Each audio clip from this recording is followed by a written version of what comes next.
With Kakarot being able to unlock a form the gods themselves cannot achieve in just 45 minutes, there is a lot of argument in the Dragon Ball franchise about who has the most potential of all.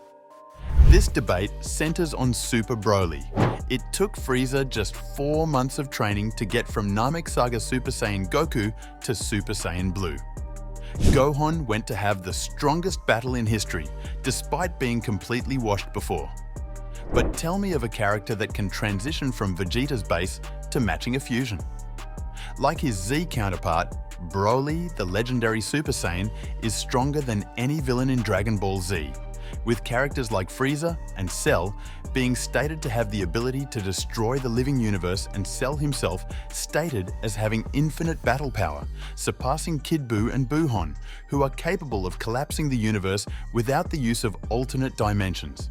But Broly is still stronger, which is absurd because it was stated in the Broly movie that Broly is so strong that training against Paragus is next to doing no training at all. He then puts this power on display. His power grows faster than the gods can foresee. He was born around the same time as the angelic Goku and the future god of destruction, Vegeta. After their victory at the Universal Survival Tournament, where Kakarot became the first mortal to master Ultra Instinct and take on the literal strongest fighters across the multiverse, they never expected this foreign opponent. Broly uses his monster power to attack the king, but this is just a warm-up for him. Every second that goes by, he continues to evolve and grow stronger, eventually surpassing Vegeta in base form, which is absurd because Vegeta is currently thousands of times stronger than Super Saiyan God Goku in the Battle of Gods movie. Since Goku and Vegeta were able to learn how to access and control God Ki on their own, they were able to channel that power into their base forms. In their battle with Beerus, the Super Saiyan God Goku was capable of destroying not only a living universe, but also 7 spacetimes within the macrocosm. Each of these spacetimes was an infinite realm, and the afterlife transcended dimensions that were incomprehensible to mortals. Their battle was even described as being super-dimensional, and all of this universe-destroying power was condensed into their base forms.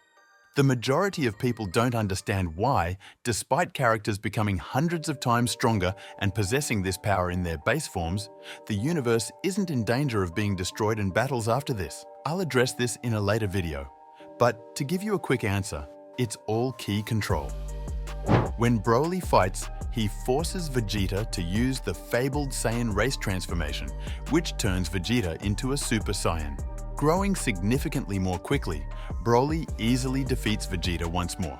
As Vegeta states, this is actually quite interesting because, as we've seen, Saiyans can adjust in mid-battle to gain an advantage over their opponents. For instance, Goku was able to adjust to Hit's time skip, and Vegeta was able to adjust to Jiren's movements. However, we've never seen it done this quickly before, as Broly becomes so strong that Vegeta decides to forego and plunge into an energy pool, turning into a Super Saiyan God. Vegeta decides to end Broly for good, but it's not over. Suddenly, when Broly's energies increase dramatically, a brand new form, well, new to Super, emerges. Broly was able to channel the strength of the Great Ape while staying in his Saiyan form, which is named Ikari. Broly gained so much strength that Super Saiyan God Vegeta's blows became ineffective in a matter of seconds. Yes, this guy is a problem, but now is the moment for Broly to battle the universe's hope in the long-running rivalry between the legendary Super Saiyan and the legendary Super Saiyan. After Broly and Goku battle, it's time to determine who is the strongest, as Broly easily defeats Goku in all of his forms, even Super Saiyan God, where Goku can demonstrate an intriguing ability called God Bind, which paralyzes opponents. However, Broly is so powerful that he easily overcomes Goku and gains control over him. Now, Goku reveals a new color to him that makes him 50 times more powerful. While Super Saiyan Blue Broly battles Goku, it appears that Broly is finally at his limit. However, Frieza, who is observing the fight, determines that Broly needs a little prodding. Thinking back to his fight with Goku on Namek, he is aware that Saiyans possess a secret strength that has the potential to blow this conflict wide open. When Broly discovers that Frieza has killed Paragus in order to force him to channel the glow he despises, he realizes that all he has left is his anger. And as Broly's strength begins to grow, Goku knows that this is the end. The real legendary Super Saiyan emerges from the depths as Broly fully loses his mind and eventually snaps. Vegeta chooses to join the battle against Broly, but it's still insufficient, so they determine that the only way to prevail is to combine forces. Broly is totally lost in his wrath, just like the original Super Saiyan who was unable to manage his power. Goku and Vegeta leave Broly behind to battle Frieza while they go practice the Metamoran fusion dance. During this time, Broly is giving Frieza a complete beating for an hour straight, while Vegeta and Goku make 2 errors in a row.